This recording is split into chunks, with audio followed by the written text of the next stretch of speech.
what's up, everybody? This is Casey. Welcome to the Games Industry Executive Summary. With us today, we have the analyst, Manu Rosier. Welcome about, Manu. Hello. How are you? I'm good. We don't have Dave with us today, but we do have some juicy news. Before we do, so Manu, I mean, I've been speaking to you in private about expanding my reach in different platforms. I did my first Reddit post, and it immediately got removed. Trying to figure out, okay, what is it about it? I don't know. They didn't write anything. Which channel did you use? I used I think I used the gaming channel. Maybe you don't have enough karma to post. I don't know if there is a karma limitation. So I tried to post in another channel, but that one was very, they said right out, you cannot post because this account is less than 30 days or whatever the case might be. I posted in games. My headline was, the AA game market is dead. Okay. So I've had a lot of cool traction on LinkedIn, obviously. And I was like, okay, let me try out other places to see, what the feedback is, what the discussions could be. That could be fun to see, especially with players and not just professionals. Mm-hmm. But it just says, sorry, this post has been removed by the moderators, and that's it. Okay. I'm not sure if there's a requirement that there needs to be a link, because originally I didn't post a link with the text that I put in. But maybe that is a thing that they actually require. I also understand that they don't like old stuff or repeated stuff, but I'm not sure if this is the case, because I do have a set of arguments I'm presenting, and then trying to start a discussion or such. Mm-hmm. But maybe I'm missing something. Maybe I don't know. Maybe either it was posted before. Maybe there is something there. Could be. But can look at that offline. You post, or you don't post, you reply, or you're engage in conversations, but under another name, not your own name. Yeah. Mm-hmm. I'm trying to figure out, on the game dev, as an example, I see a lot of indies post there. I'm wondering if there's any. Have you seen any professionals, especially people with a lot of experience, be active on Reddit in some shape or form? No, I don't look at the pseudo. To be fair, I don't look at who's talking, and I'm mostly into gaming leaks and rumors, PC master race, PC gaming, and I'm more looking for news. And sometimes when there is an interesting opinion, I would share that with some contact. Okay. I think it's interesting to understand what players talk about and the opinions of players. And I know Reddit is only one little part of your audience, but I think sometimes I can relate to some of the things that are being said. That's how I would use that. It's kind of a measuring the sentiment. And sometimes there are people that have a great understanding of the big picture, and I think it's useful just as a source of information. Absolutely. I mean, in prior years, forums used to be a thing, but I understand. I mean, Reddit has only picked up steam the past 10 years. And it's in many ways it's a really good pulse checker on the reality of things. Absolutely. It has become the place, as much as it's not always very user-friendly compared to old school forums, it still has become the place of discussion. When you look at the concurrent user or the daily active user, it's been sky high since the pandemic. And I think as a brand team, as a marketing team, that's where some of your players are, way more than YouTube video or Facebook. I think Facebook is only a certain specific audience at this point. And so yeah, I'm trying to get out of it myself. Do stuff on Reddit, and I think what I read sometimes is like indie developers, one or two people, they just say, oh, by the way, the demo of my game is now available on Steam. This is what my game is about, and it just helps for visibility also. And what is cool is the voting system, which automatically puts the hottest stuff to the top based on the users, right? There's no algorithm or something like that on the subreddits mainly. Yeah, depending on popularity, the upvotes and things like that. Yes. Okay, that's cool. Are you playing anything, or is there Yes, anything you'd like to share about your I'm playing recent? a lot of Satisfactory. Did I mention that last week? You did Probably. not. No. Oh yeah. I played when it was still in early access, Yeah. and I've restarted the game with the full edition, like the 1.0. It's really fun. There is the first one. The early access was more of a sandbox, but here there is really a progression. There is a story, kind of a story. There are different phases of the game, and it keeps getting more and more complicated. But it's cool. Yes, I like it. There is a lot of exploration. There is a big map. You can play multiplayer too. So yeah, you know, that's the challenge when you play a game in early access, that at some point you stop playing it and you miss the actual release of the game. But sometimes it's good to come back, and yeah, I came back on it a few weeks ago. Are you doing that alone, or are you playing with other people? I'm doing that alone because it's not Steam Deck compatible, so my son cannot play with me, which is bad. Yeah, Bad. it's Not probably coming. desirable. Yes. So I need to set up a computer for him to play it, but it cannot be played on a random laptop due to the engine. Okay, I'll message the Coffee Stain Studio the CEO and tell him that you want support for Yes. Steam Deck. we'll Yes. we'll get that happen. Um, by the way, there's another piece of news that I would like to talk with you about, considering your background. Not your background, your background as background. Mm-hmm. What I mean by that is My background. your actual background. Yes. Yes. Uh, Pokemon Legos Mm-hmm. was announced. Teased. Yes. Is it teased or announced? Because I thought that was confirmed. Teased. They just said, okay, so they didn't like say it's going to happen in 2 years or like something like that. It's going to happen, but they did not reveal any sets or anything. They just show a Okay. picture of Pikachu tail, I think. Because I wanted to share this with you. So this is Mega Blocks, I believe they're called. It's a Lego like type Mm-hmm. of company. They Yeah. have some really cool stuff here. I mean, there's the Pokédex.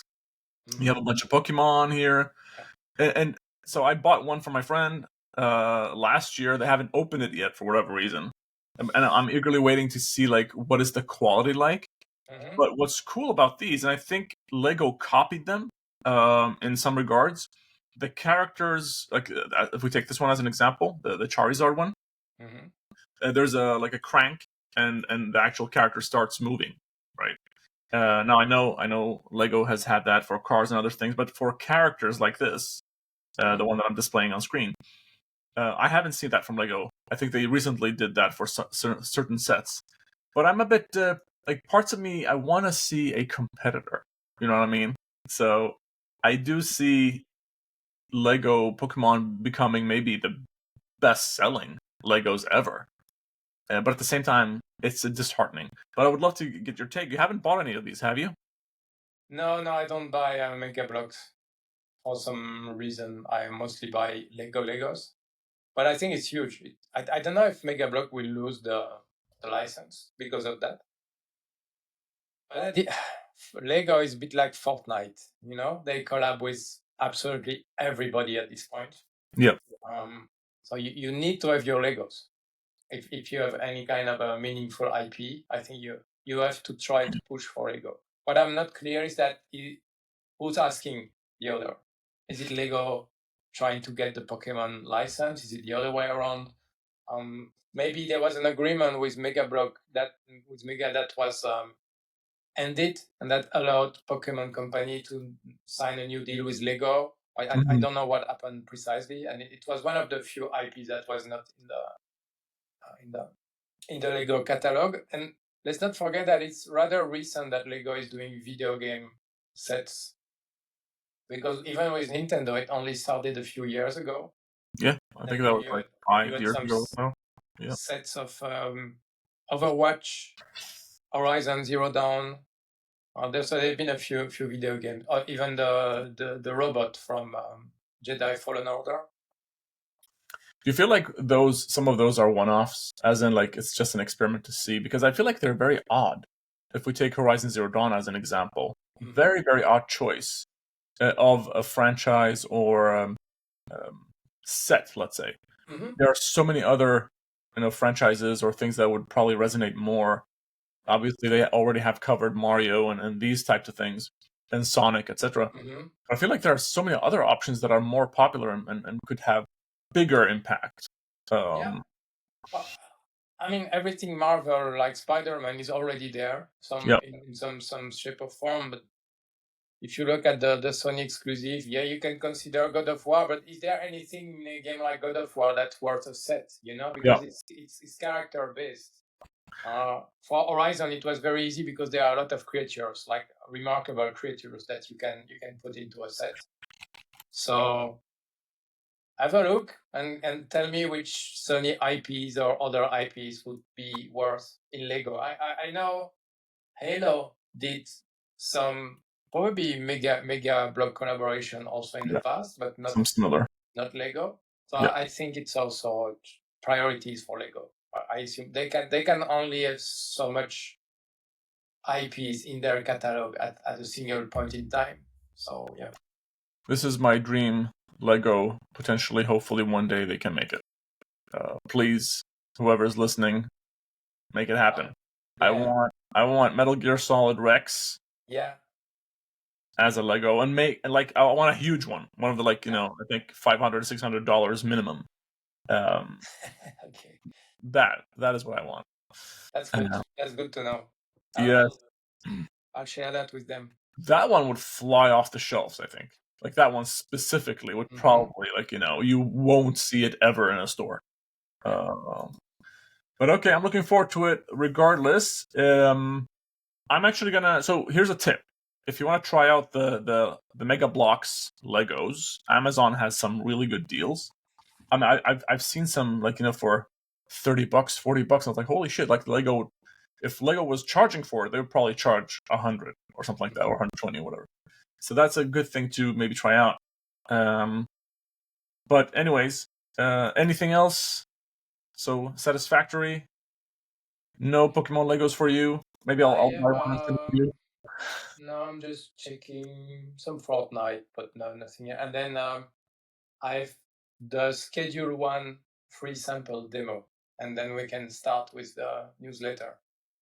Let's do it then. So, the number one item on the list, the highlights, is Schedule 1 is the number one seller on Steam, blowing past Assassin's Creed, and we can talk about that game as well. But basically, it's in the name. So tell us, Manu, are you a drug dealer? What are you in this game? Yeah, that's the idea. It's kind of a Breaking Bad video game. Walter White, Jesse Pinkman, the TV show Breaking Bad. We'll probably see a tie-in there, right? Or like a collab at one point. I don't know. It's a one-guy project, just to be clear. Yeah. It's one person behind this game. He's even doing the music, so it's a bit like Undertale initially. And maybe it's a fad, but yeah. The reviews are very positive when you look at the store page. So it looks like very exciting for people to play that kind of game. It's a build your empire type of game. Like as you can be successful through other ways, but in this case, it's about drug dealing. Was it you or somebody else who mentioned that Steam has highlighted that game on their front page? Yeah. I mean, but that's the algo of Steam. Whenever it's picking up, whether it's in reviews or in sales or in concurrent player, it will automatically showcase the game at the start of the store. Got it. I mean, the review. I haven't played it. I will try it and see how deep it is, but I'm just checking if it's. I'm not sure it's. Yeah, it's multiplayer. So the moment it's multiplayer, you can create the same story that some people would create in GTA Online. There's potential for that. Yeah, it's interesting. I mean, what I'm seeing here, some of the images that are posted. Your point, it feels like, yes, like Breaking Bad, take some of the cool scenes that you enjoy from that series, and boom, they're in the game. Yeah, I mean, you manufacture your drugs basically, and then you Yeah. distribute them. So I would assume there is some building up where you would hire people to do some stuff. But again, I need first to play the game. Okay, we'll keep an eye on that one Mhm. and see if it like has legs or if it's just one of those, it comes and goes type of game.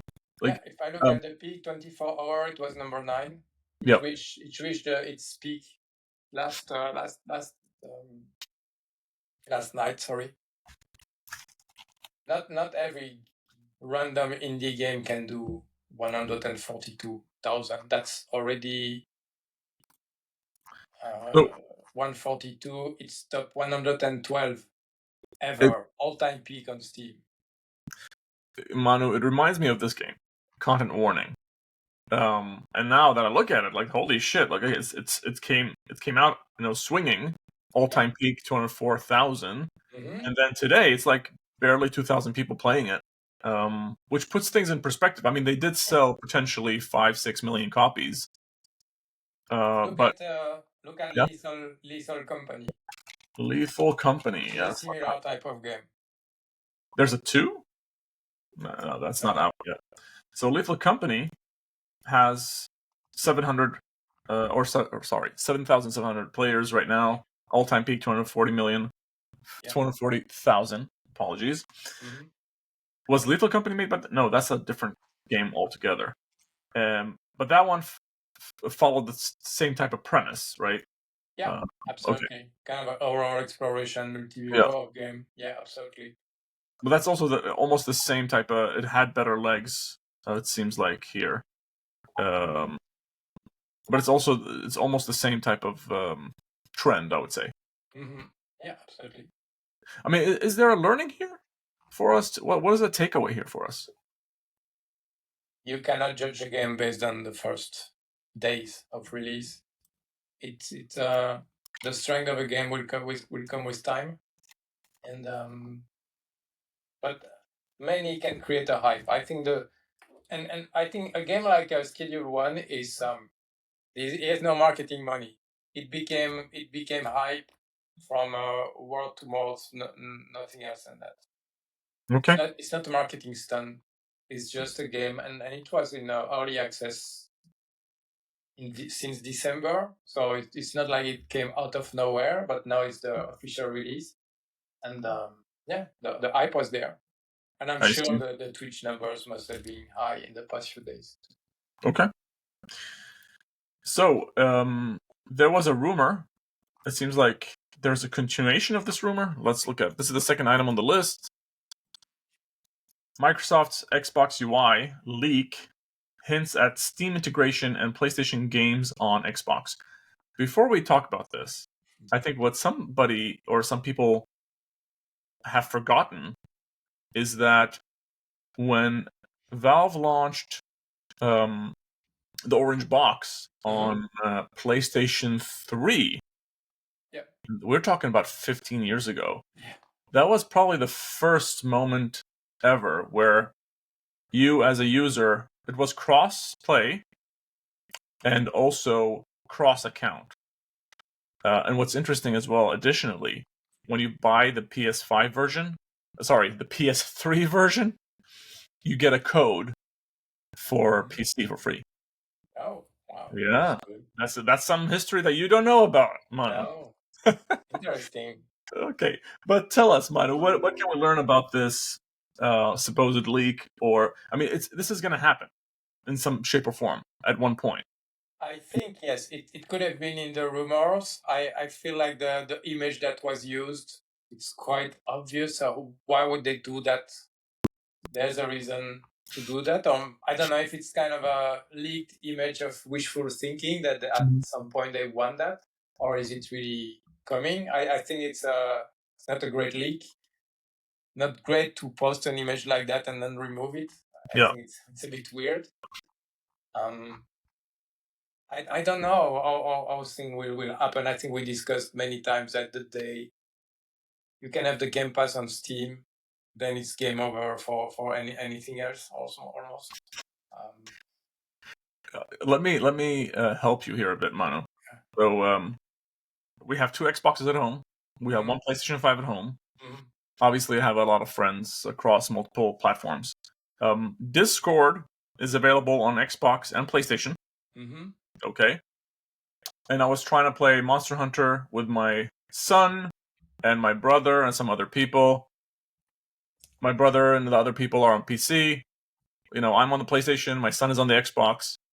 And as soon as we discovered that we could use Discord, everything, fell into place. And that was like the moment where, oh, okay, the platform doesn't matter anymore. Yeah. I mean, ultimately speaking, I can use my PlayStation 5 controller on the PC as well, right? But it's just uncomfortable for me to sit here and play. But I feel like that is the genesis. Isn't that the genesis of okay, Steam integration or some type of account linking? Maybe that's a start on the consoles, and then slowly but surely.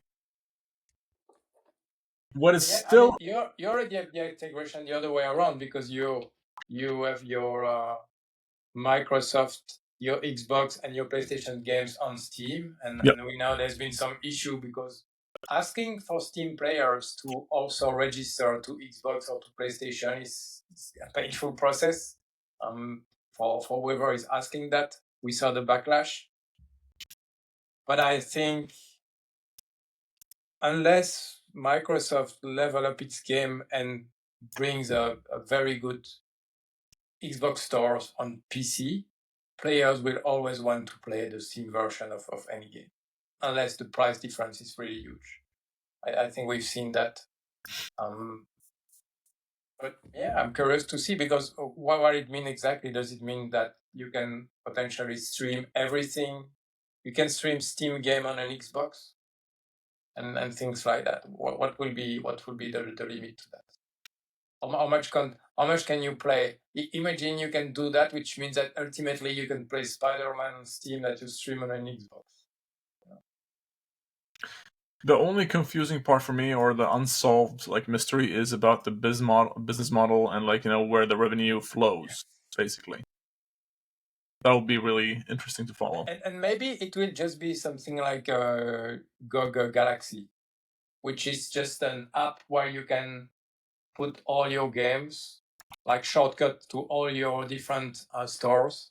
So maybe it will just be that. Maybe it will just be an interface on PC and on Xbox that allow you then to launch your Steam games. But I hope it's more than that, because no players want another layer designed by Windows or by Microsoft on top of their Steam library. Now that I think about it, at one point in time, Discord had a game store. Do you remember that? Yeah. And they removed it. I don't know why, because I felt like at one point, hey, maybe this is the starting point where, okay, Steam might have actual competition. No.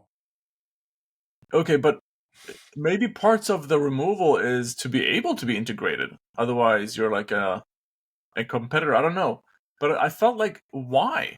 I never grasp the logic of removing it.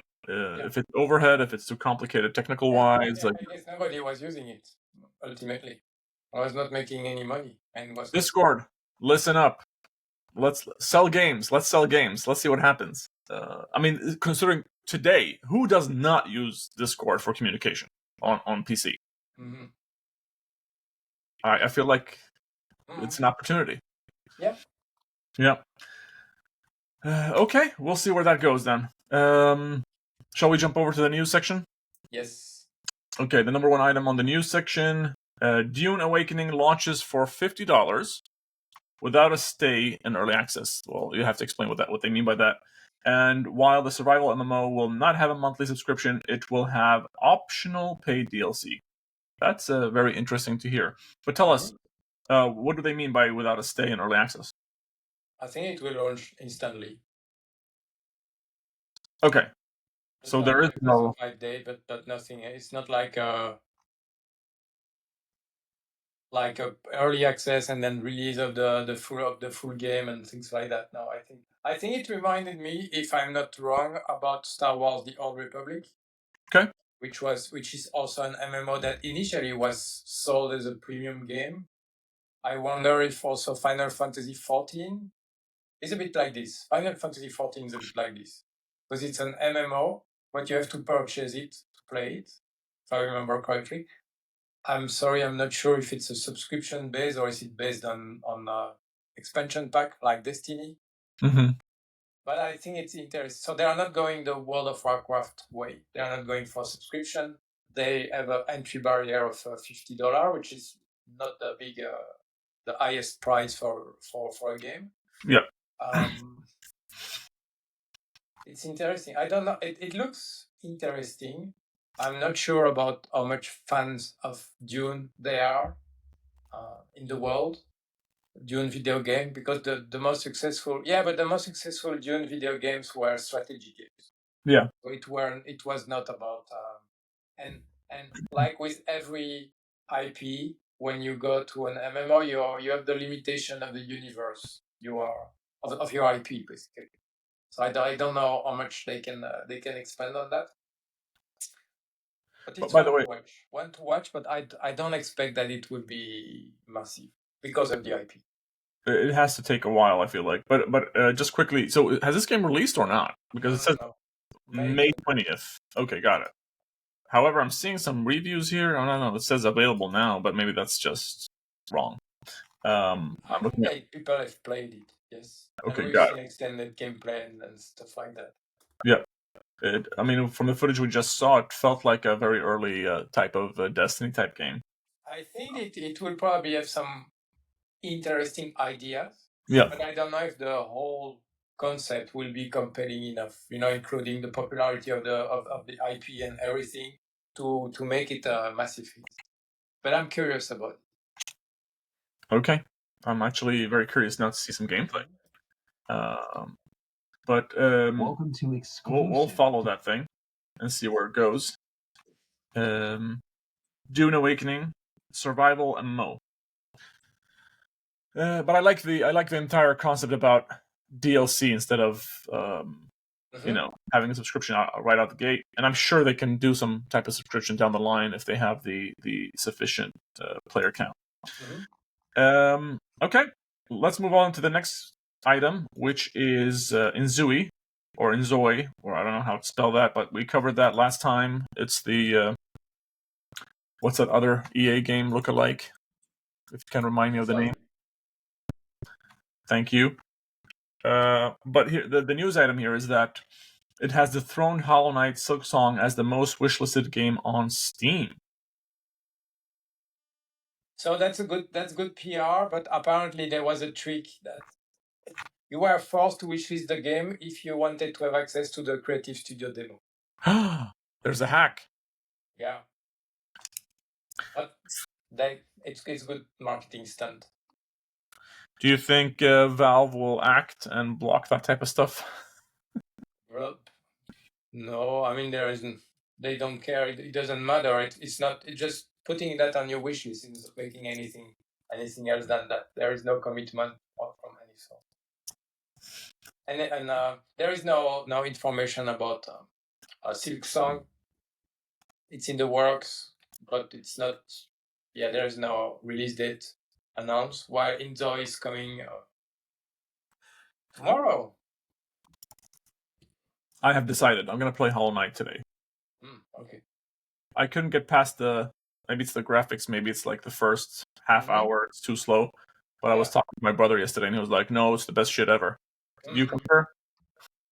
No, not for me, because I don't have that much excitement for that type of game. I played a few hours, then I stopped for many months, and then I don't know where I am anymore, and it's almost better to restart the game.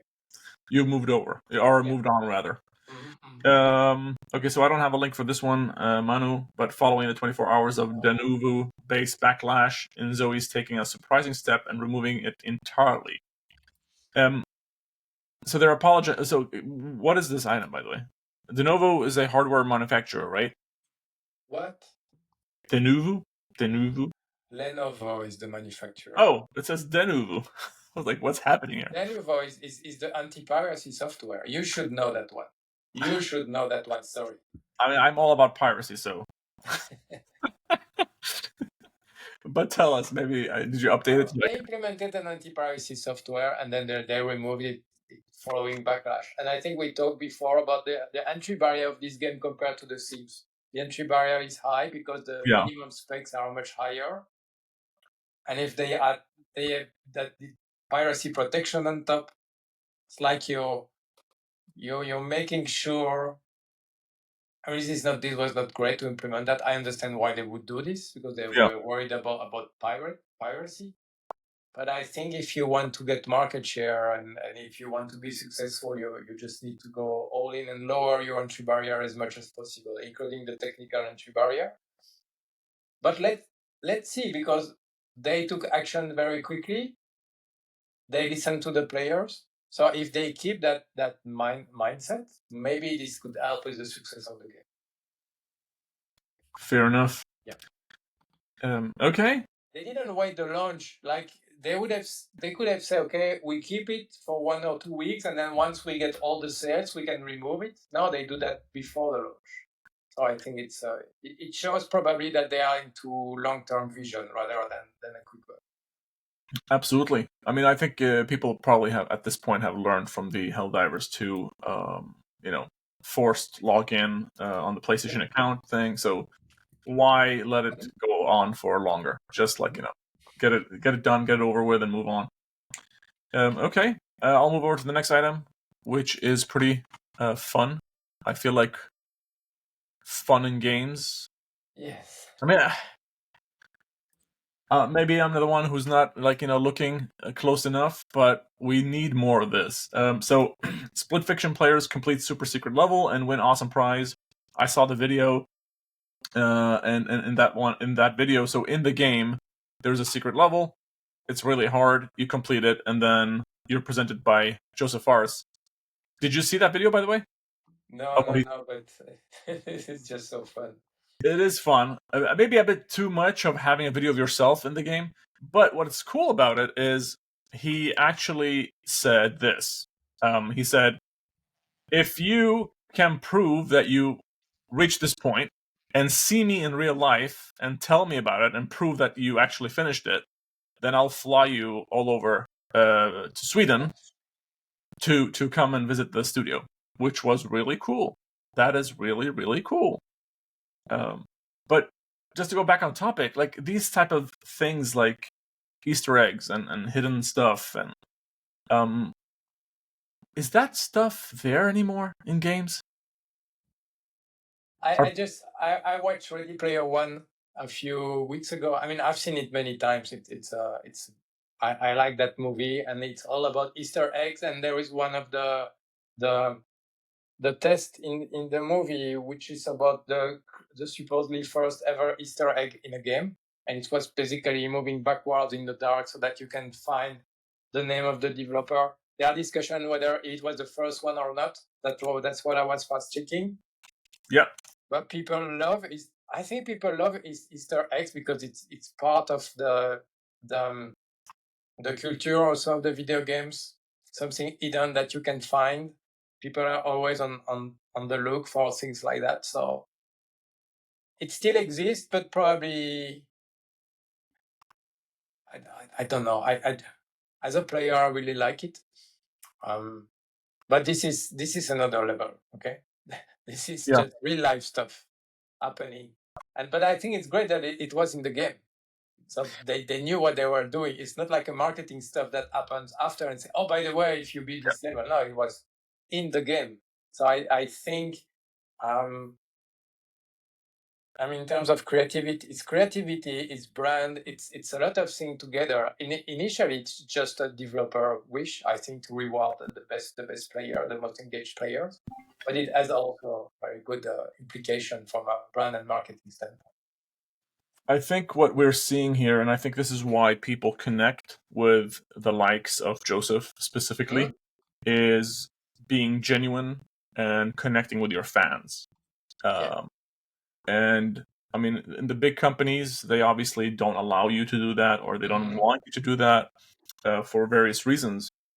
But I feel like more developers need to pay attention to these small details. They don't have impact necessarily on sales of a game right now, here and now. Mm-hmm. But long term, Mm-hmm. I mean, by the way, Manu, Mm-hmm. how often in a completely non-gaming related topic at all, you're on the street, you're somewhere else or whatever, or in a movie or whatever, you hear the sounds from Metal Gear?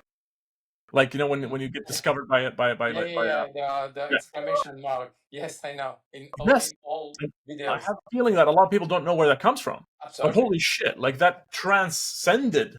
So, like these types of things, it's fan. What is it called? Fan service. Yes. And I just feel like a lot of developers do not understand that. I'm sure the indies are already on top of it, but some of the bigger games, older game makers, they might have, you know, forgotten about the importance of this stuff. And I hope we can see more of it. But really Some cool. bad news for you. No. The last decent Metal Gear Solid, Metal Gear 5, was 10 years ago. Wow.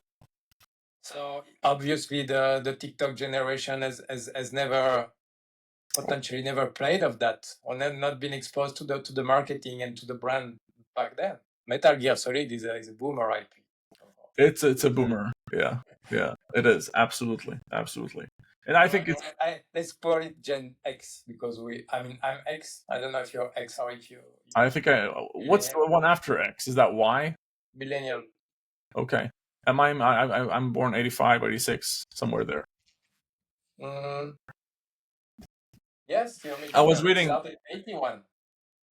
81. Okay, but I read that. A time where millennial were the young kids, you know. That's what I was told for a long time. Yes. Yes. Because I'm 76. But I am seeing hype for Metal Gear, especially, I mean, considering the Delta or Snake Eater making a comeback. Yeah, I mean, it has been. Of course, Kojima left, and Kojima did Death Stranding, and Death Stranding 2, but Konami has been sitting on that IP and not really using it as it should. Not make. I mean, there were some other games, but they were not in the essence. And I think you could remaster everything even more because some of the previous games have been released only on PlayStation or only on PlayStation Vita. So there is so much you can do there for the new audience.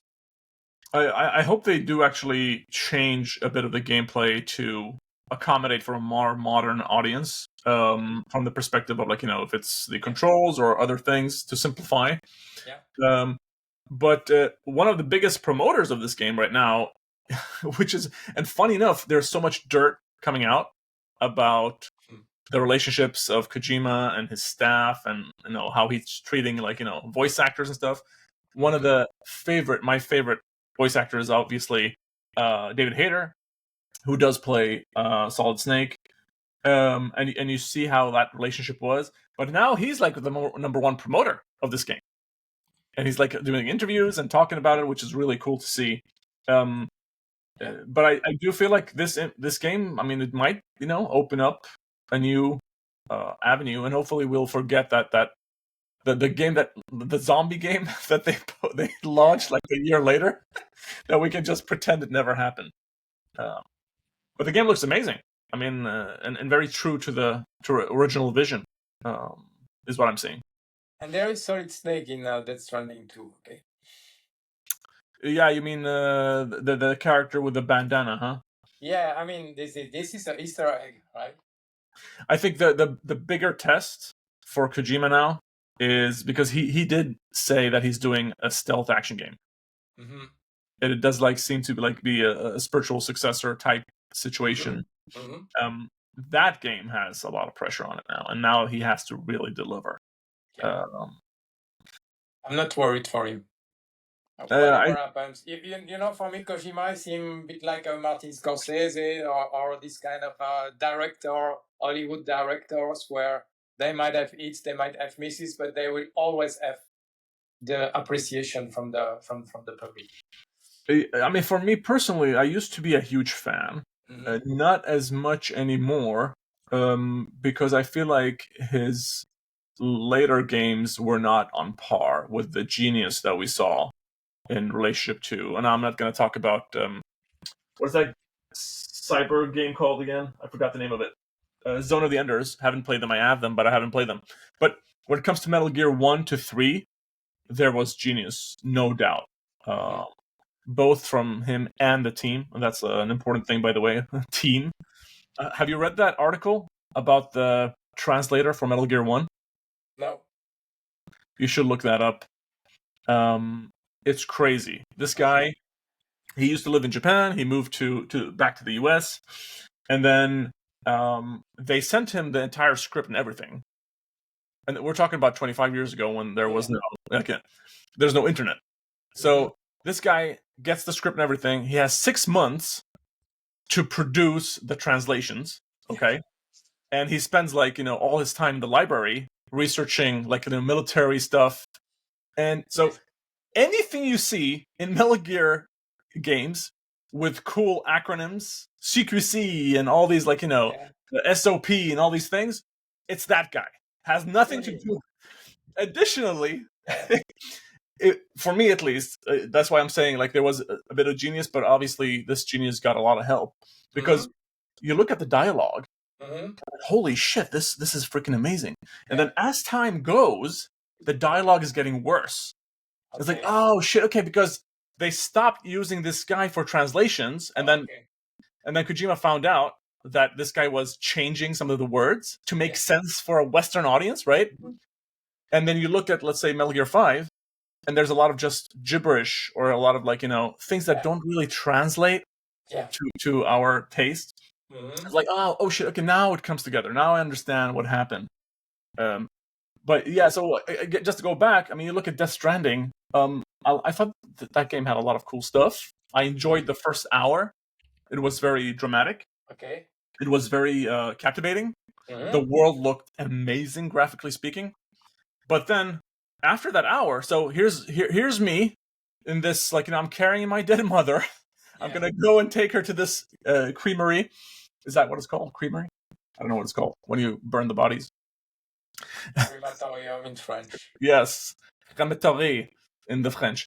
So I'm on this journey, right? And there's cool music and blah blah. And then 2 minutes later, I just buried my mother or burnt her. And now I'm delivering a pizza. Yeah. Okay, I see.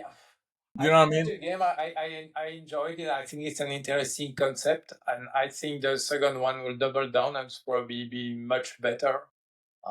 So I'm curious to see that one. But yeah, I see what you mean. But I like the mechanics of how can I go faster, or can I be more efficient? To be honest, it reminds me a little bit of Satisfactory. Because Satisfactory, you unlock faster construction and things like that. Things you unlock quality of life elements, and it's the same in a game in many games it's like that, and I think that's when a progression system is meaningful. It's when it allows you to have your life easier and make the boring stuff less boring and just focus on what's really interesting. Did you find the story at all interesting or fun, or entertaining rather than fun? I don't remember a lot, but I think it was an interesting setting. And there you go. Many good actors. Yeah. But I like how you said I don't remember a lot. That speaks. No, I don't remember stories. I even if I like RPGs, I have to say I don't read that much or listen. I skip everything.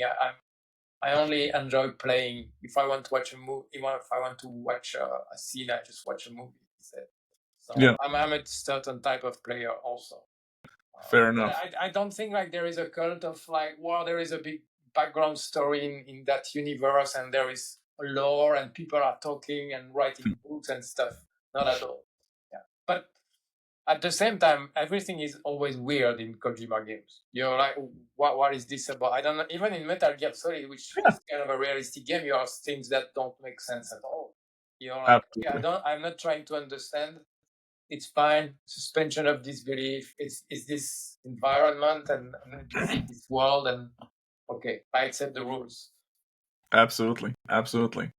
yeah, I think we can sit here and nitpick a lot of these things, but I just felt like the in Death Stranding, I just felt like the magic wasn't as strong as it was, and maybe it's an age thing. I don't know. Absolutely. Maybe it's a maturity thing.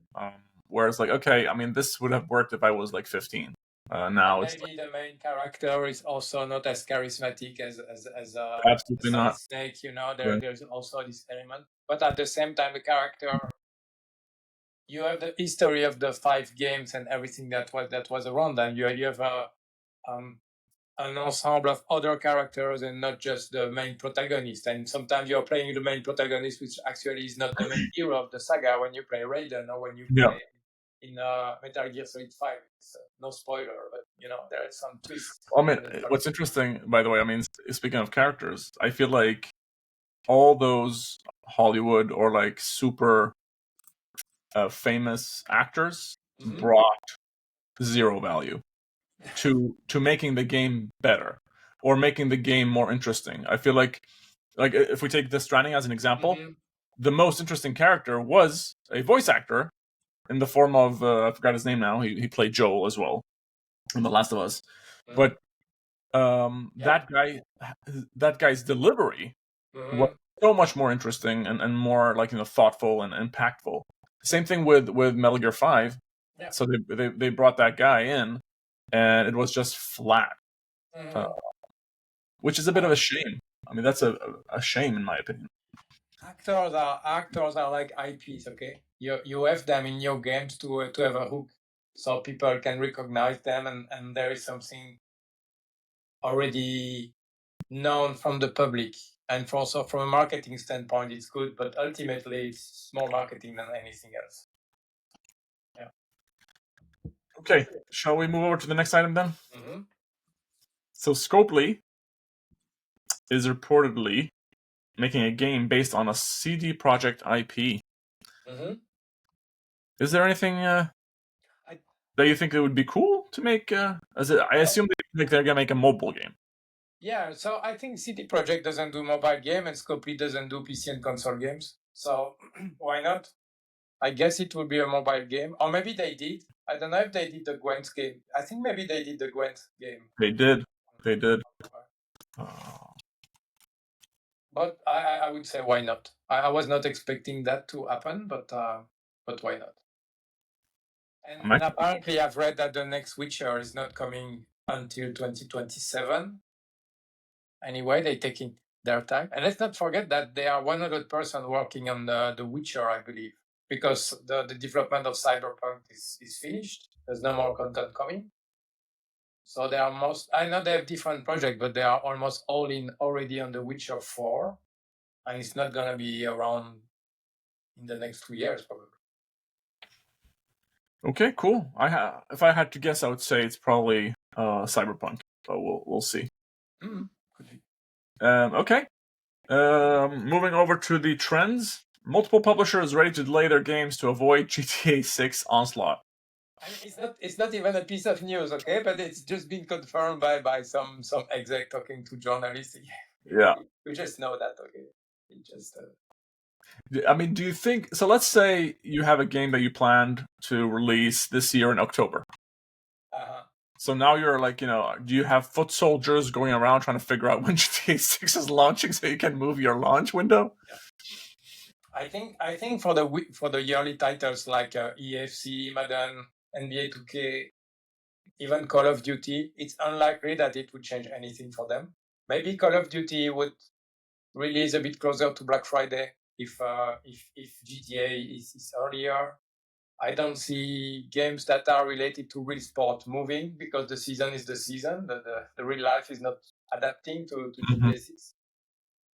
But if you have like a AAA game or AA game and you're wondering, is it the right time to release or not?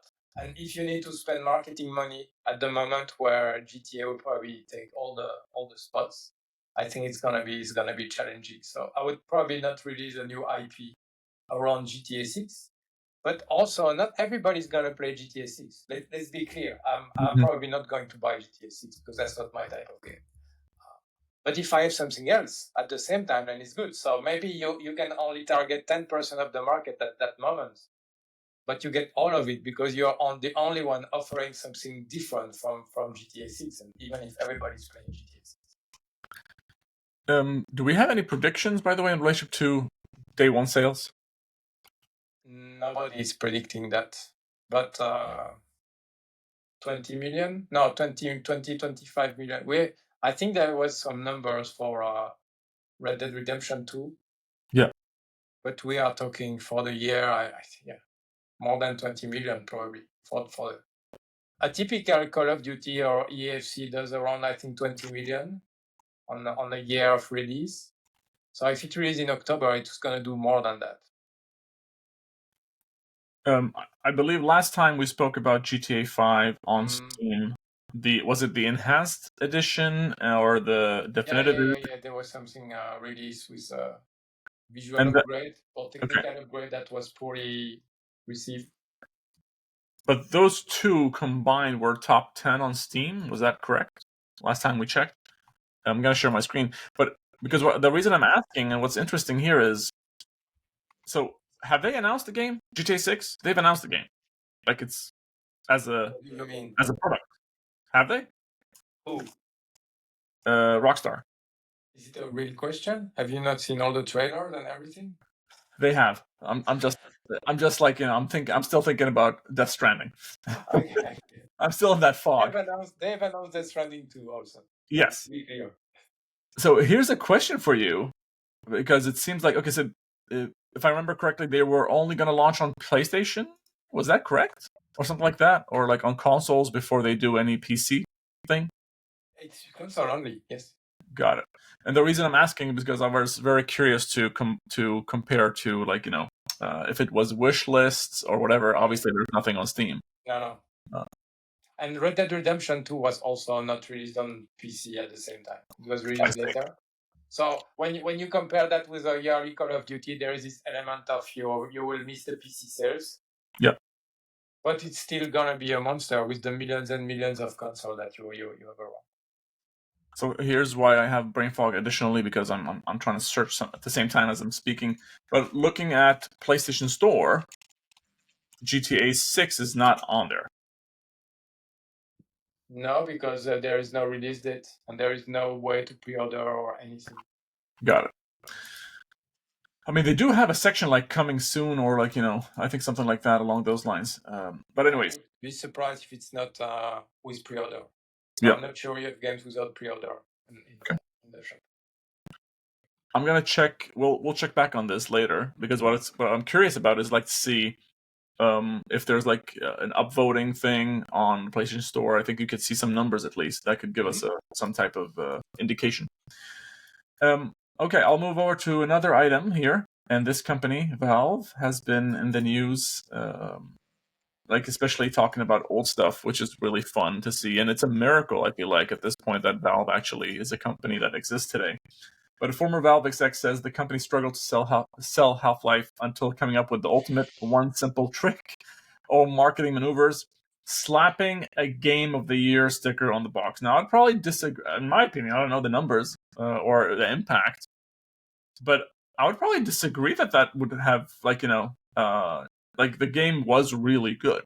But anyways, so they slapped a Game of the Year award, or like, sticker claiming Game of the Year. That's not an illegal thing to do. No, many games have a Game of the Year edition, which is usually the base game with all the DLC. I remember Dragon Age did that, and some other games have done that. But let's remember that back then there was no social media. Yep. So the only way that you would buy a game would be reading magazines or going to the shop. And then you have a wall of titles, and which one do you decide? And do you buy? And if there is one where there's a sticker, Game of the Year, you're like, wow, that must be a good game. Hell yeah. To be honest, I remember.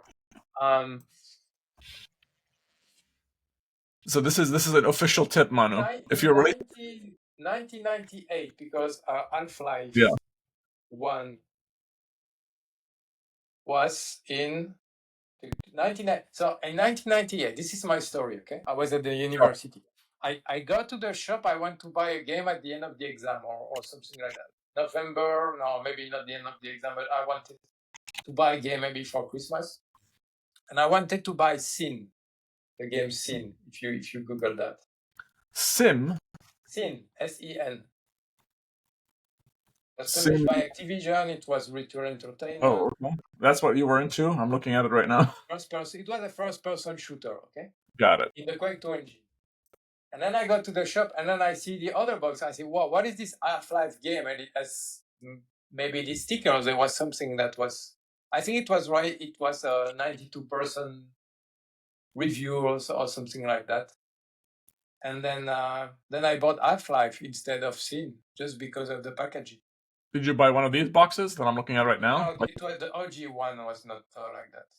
So the ones that we're looking at right now doesn't have the sticker. I'm looking for the sticker one. Here? Oh, there you go. Yeah. Yeah. Okay. Or maybe just go top. Yeah, you see this one?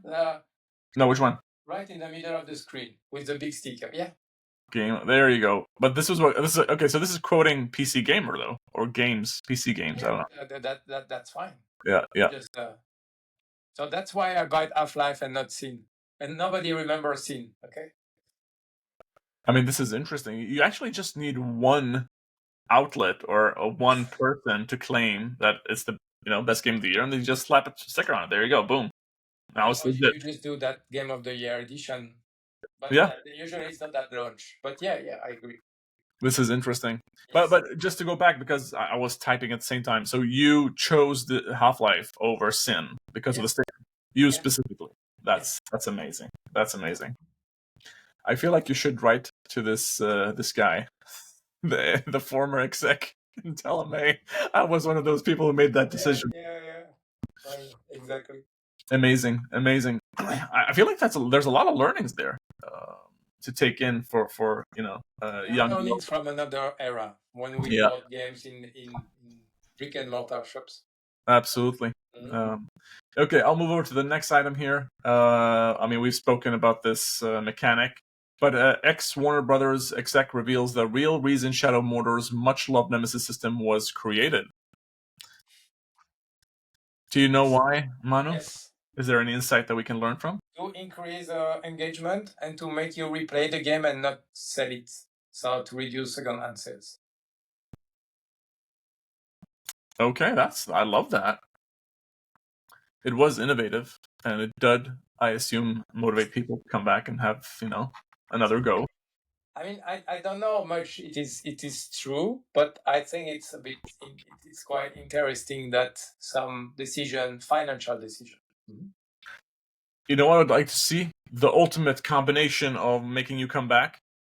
A roguelike game with that Nemesis system. Mm-hmm. Boom. Yeah. There you go. Yeah. That could be interesting. Yeah. But now my point is a decision made by finance people led to a very creative solution. Oh. Was that really the case? I mean, if you want to prevent people from selling the game in second hand, it means that you want to sell more copies. You don't want people to you want to sell more new copies. So if you cut the second hand market, because it was the time of package still, also it's 10 years ago. Yeah, absolutely. So yeah. Love it. I like this kind of stories. Usually in this section, whenever I see people talking about the past, I think there is so much to learn. What's interesting here is that they created a really valuable mechanic that actually had the words fun in it. It wasn't like a monetization scheme. It wasn't like a cheap... Denuvo? No, but really, you see, you create this anti-piracy system organically from your game. You actually add stuff rather than making it always online or giving friction to the player. Here it's the opposite. So it's interesting. Speaking of piracy, I mean, is piracy a thing anymore? In games? I think you can still probably find some ISO, some build, but not with multiplayer games. No. Not so. Maybe you can find some of the single player games, but not all of them, because I also assume that the people that do that, they would only build crack for games popular enough. Otherwise, there is no point. Mm. But I wouldn't be surprised that a game maybe like Harry Potter is typically the kind of game that would be with pirated version somewhere. Yeah. But I think because we never hear companies talk about it anymore, I feel like it's such a small minority. Every time a significant game has implemented Denuvo or another anti-piracy software, we hear about it. Whether it's causing player friction, sometimes there are also rumors that it has a negative impact on the performance of the game. Exactly. It's not proven. I think it's ultimately not proven. It's more like It's a psychological rumor. Yeah. More like the reality.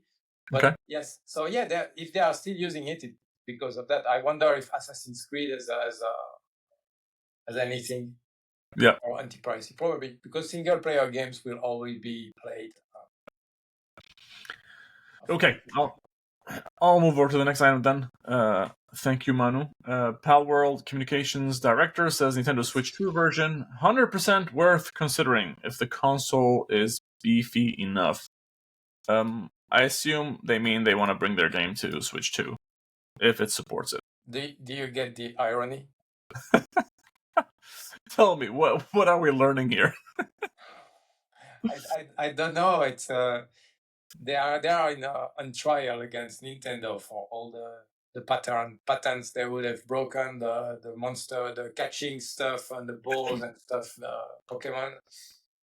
So like kind of funny that the guys basically will be happy to release our game on Switch while they have copyright infringement trial against Nintendo. So that hasn't settled yet. Is that correct? I I don't thought it think was settled. so, but I think there's not that much that will happen. If I remember correctly, Yeah. was that filed in Japan? That I don't know where it was, but I think it's interesting if one day they come with that on the same platform where you can play all the other Pokemon games. Yeah. I don't know. I find it also a little bit ironic, and I don't know if it's on purpose, if it was a pun from the guy, or just being business first, you know. Okay. Let's move over to the next item. I find it interesting, but I feel like Fortnite has destroyed gaming forever, potentially. And at the same time, the Saudis have been really smart about combining their IPs and ownerships over things and making things happen on this level. Mm-hmm. Very, very interesting in some ways, and I'd love to hear your take on it. I'm gonna start the trailer, and then we'll talk about it. Give me a second here. So Ronaldo, the football player, is now in Fatal Fury. Mm-hmm. And just to remind people, so Ronaldo is currently playing for a Saudi team. Mm-hmm. SNK is owned by Saudi. Mm-hmm. Okay. And now we're seeing the marriage here of Ronaldo becoming a fighter in a Fatal Fury game. A bit. I mean, it's very interesting from the perspective of like these things. I see how they're tied together from a IP ownership perspective and keeping it in the family, so to say.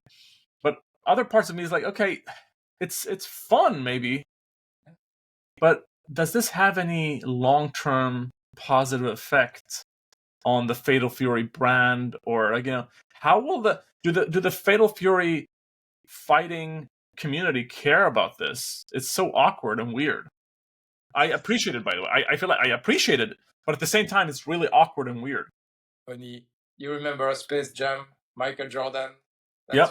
That was also a sport guy becoming a character in a movie. I think it started probably from there. You had a Messi skin in Call of Duty Modern Warfare 2, I believe. Yeah, you had not Messi. You had Neymar. Maybe both. I don't know, but you had Neymar for sure. No, you might be right. No, it was in Call of Duty. Oh no, you're right. It was Messi, Paul Pogba, and Neymar. Pogba also. And again, we talked about the actors earlier, which name the actors are IPs.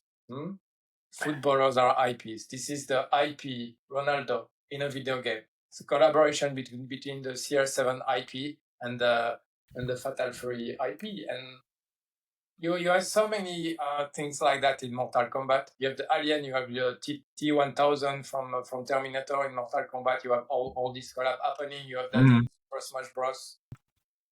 So I'm at the point. I'm like, why not? You can play against Snoop Dogg and Eminem, which are NPC characters in Fortnite. Yeah. So, I'm talking about characters. I'm not talking about skins. I'm talking there were NPCs in the previous season. Yeah. So I would say why not? We are in a world with all entertainment is kind of blended together. I think. I never heard of that. I think it's interesting to see Ronaldo. Ronaldo is also, I think, is sponsoring this football game. UFC. That is true. Yeah. Yep. So I mean, I love. think he's well advised to expand his brand reach into video games and not just real life football. Because let's be honest, his career is more behind him on the field. Yeah. So I think it's good. I feel personally he's bigger than ever. Yeah. Okay. I mean, from a brand perspective. Mm-hmm. But for me, it's like I feel like the value is now. Like the value, like if they release a Fatal Fury game in the future, Ronaldo will probably not be in it.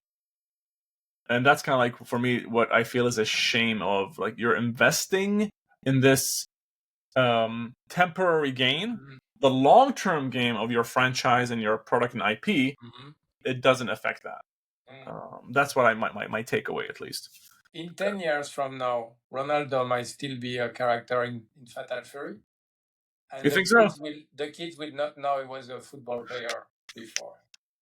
Well, they know how to do the C, but apart from that, you see my point. I started doing it like a couple of years ago, so there you go. And I don't watch football at all, but I just find it cool. In the same way that they started doing the Fortnite dance in real life football, goals. Absolutely. So I was 2018, 17. Hell yeah. Then Griezmann and other players are probably, maybe not Ronaldo, but maybe Neymar, some other players who were doing that. Manu, can you give us a C? Or no. I don't do that. Okay. Well, let me see if we have another item here. Okay, so we have one item on the rumors. Nintendo Switch 2 will have a 3-phase launch plan for its games. I don't know what this means. I mean, come on. What does that even mean? But tell me. There is a Nintendo Direct probably tomorrow, but apparently they will not even talk about the Switch 2, which is a bit odd. But the idea here is reveal April 2nd, release in June. There will be only first-party games revealed in June when it's released in June. And then in October, there will be a second phase where there will be third-party games.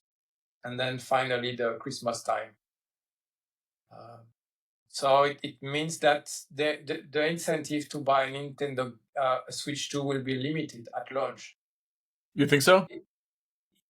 If you only, maybe just for the new Mario game or the new Mario Kart game, but there's not going to be Call of Duty or anything else at launch on the Switch 2. So I think the bulk of the sales could be more around Christmas time than actually the launch. But that's just my gut feeling. So Manu, you already know that I sold my Switch, right? Yeah. Okay. So I'm probably one of the minorities here in the entire Switch user base that did that. But here's a question for you. So do you think, because I have a feeling Switch 2 won't have a shortage at all at launch day. You'll be able to just walk in and pick it up, no problems at all. Would you agree on that? Yeah. I mean, shortage can be real and can be fake. I mean, the Wii was not. Yeah, exactly. And PlayStation 5 at launch was not fake; it was just a manufacturing issue, and also for the Xbox. But I don't think there is any supply chain problem right now. So the only reason if there would be a shortage would be either it's created by Nintendo or it's just bad forecast. Got it. But I would be surprised if they are surprised by the demand. Yeah. And the Switch is like still $250 or whatever, so it's not like, it's not like 100 Yeah. bucks or something. Yeah. Okay. One item on the numbers. I don't know why we didn't talk about this in the beginning, but Assassin's Creed Shadows has hit 2 million players 2 days after release. Mm-hmm. Looking at the Steam charts, it's not in the top 10 yet. It was there for a short while. It's not gonna get bigger, okay? It's not hitting Monster Hunter numbers. No, it will never. Okay. It's not a multiplayer game, okay? It's not a co-op game. There is no end game. There is nothing. Fair enough. You have to compare that with Wukong. Spider-Man. Not gonna hit Wukong numbers. Yeah. But tell us. A Jedi Fallen Order, Jedi Survivor. This kind of game are similar. They are single-player games. Or Ghost of Tsushima, for example. Ghost of Tsushima is a good example. I actually did this. And it was looking not too bad. But 2 million in 2 days, it's good, but it's will it be 10 million in 1 month or 10 million in 18 months? That's a real question. But I think they shipped the game. The game is not broken at launch. It's fine. But I think once the hype has gone, people would be like, probably I can buy that when it's a 50% discount at Christmas. I'm not sure how much urgency people feel to play the game right now. Do we expect any? So it does seem like the game was received positively. It's a good Assassin's Creed game, yeah. Actually, I think it's the point of if you want an open world game, and there's not been many AAA open world game recently, probably. So you're like, okay, well done. That's the new one I'm going to play. But I don't see that as being an incredible. It's not an incredible new game. It's not an Elden Ring. You see. Of course. Do you expect it to have any impact at all at the stock price for Ubisoft or anything like that? It's not gonna go deeper, thanks to that. But I don't think it's a specific good surprise either. Got it. I'm just you're checking. Yeah, it looks pretty okay. I mean, it looks flattish over year to date. It looks pretty flat, so it's not bad. Well, it's up from the bottom of February. It's kind of almost 20% up, but there is nothing.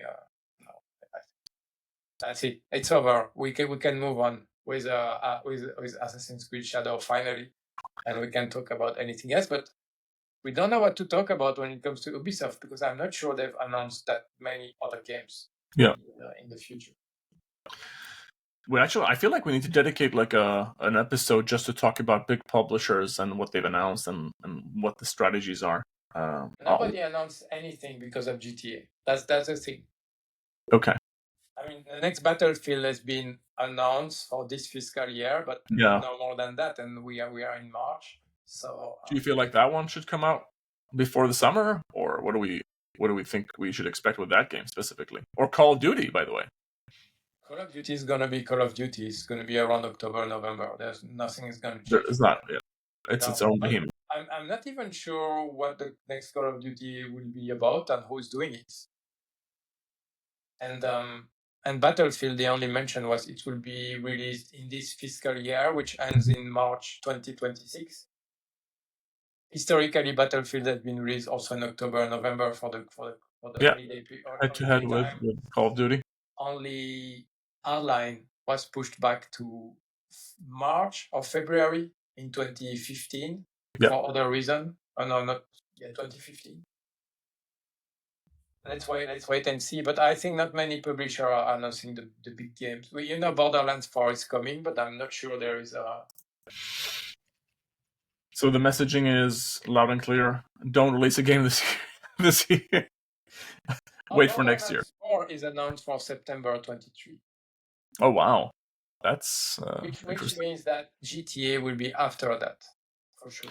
Do you think GTA will have an online component day one? Did they say that? No.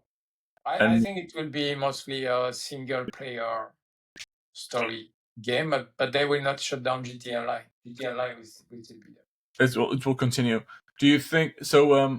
Do you remember how fast they launched GTA 5 Online post the release? It might have been like a couple months, if I'm not mistaken, at this point. I mean, it's been so long. But historically speaking, that's what they did. They released the game, and then a month or months later, they released the online component. It was 1st of October 2013. That's the release of GTA 5? It was 2 weeks after GTA 5. 2 weeks. Okay. Yeah. Okay. So we might see the same thing, and I'm assuming there's a lot of back-end stuff that needs to be in place before you actually open up the floodgates. Okay, I'm not sure if they've announced they will use the new engine on the new version of the engine for the GTA Online, because let's not forget they will raise the bar of the minimum PC specs. So, and they will drop Gen 4 also, which means all this population in GTA Online, I'm not sure they have no reason to cut that right now. There is no Is that need for official, them. by the way? Sorry? Is that official? That they're not What? supporting Gen 4? I hope it is. I have a feeling they have to release on Gen 4. No, of course not. Come on. They Really? cannot I have a feeling like there's probably 50 million people playing on PS4 and Xbox. Maybe not the Xbox, but PS4 at least. So you don't think so? That's why Sony and Microsoft are very happy, because it will mean new console. That's a good point. You cannot release a game which is supposed to be best in class visually and in world building. Let's not forget, it's not about graphics. It's about the consistency of the world, the interaction of all the NPCs. Everything happening in the better than life world that needs the computing power of the new generation of console. They cannot bottleneck that with the Gen 4.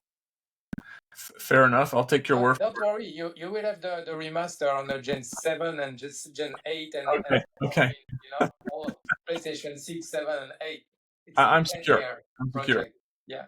Manu, do you think we'll see a console bundle? You remember those? Are those relevant? Yeah, there is a console bundle with Astrobot right now. Okay, there you go. PS5. Yeah.